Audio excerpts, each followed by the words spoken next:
बिस्मिल्लाहिर्रहमानिर्रहीम। अस्सलाम वालेकुम दोस्तों, आज का सवाल है आसिफ साहब से पूछा गया, ये कश्मीर के मामले में जो कुछ हो रहा है तो पाकिस्तान के लिए तो कोई ख़तरा नहीं है? तो आपने जवाब दिया, हाँ ख़तरे का मौका हो सकता है, ख़तरा तो आप पर पक्का है। और आप सिर्फ ये देखें कि ये अभी है या कल है या परसों है। इंडिया के साथ एक बार तो आपका मैदान बनना है। ये तो किताबों में पक्का लिखा हुआ है कि कई दफ़ा ये होना है, और तुम्हारी तकमील नहीं होती अगर कश्मीर ना मिले और दिल्ली ना मिले। तो मुद्दा ये है कि ये वाक़या कब होता है, ये ख़बर नहीं है। जब इंडिया का मुक़द्दर कमज़ोर होगा तो उस वक़्त होगा। अब ये देखें उसका मुक़द्दर कब कमज़ोर होता है।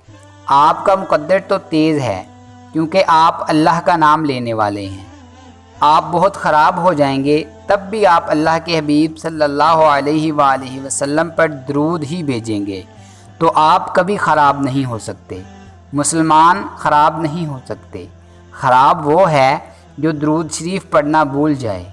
जब तक आप दरूद शरीफ पढ़ते जा रहे हैं आप ख़राब नहीं हो सकते। ये मेरी तरफ़ से फ़ैसला है और आप लोगों के लिए इत्तला है कि जिसने दरूद पढ़ा वो सही मुसलमान है। और कुछ करो ना करो, दरूद शरीफ पढ़ते जाओ। अल्लाह का हुक्म है कि जिसने दरूद पढ़ा, जिस दिल में हुजूर पाक सल्लल्लाहु अलैहि वसल्लम की याद आई, उस दिल के अंदर आग का कोई सवाल नहीं है। ये पक्की खबर है। इसलिए आपके मुक़द्दर हमेशा तेज़ हैं। सिर्फ़ आप इस रिश्ते में मुंसलिक हो जाएं तो मुक़द्दर तेज़ है। सिर्फ़ आपको एक बात चाहिए कि एक लीडर हो जो इस शोबे के अंदर आपको हिदायत भी करे, रास्ता भी दिखाए और हालात ज़माना के साथ भी चलाए।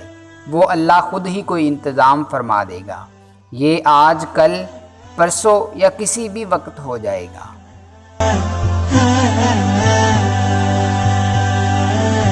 दोस्तों, अगर आपको हमारी ये काविश पसंद आई है तो वीडियो को लाइक करें, शेयर करें और कमेंट बॉक्स में कमेंट करके अपनी ज़ाती राय ज़रूर दें।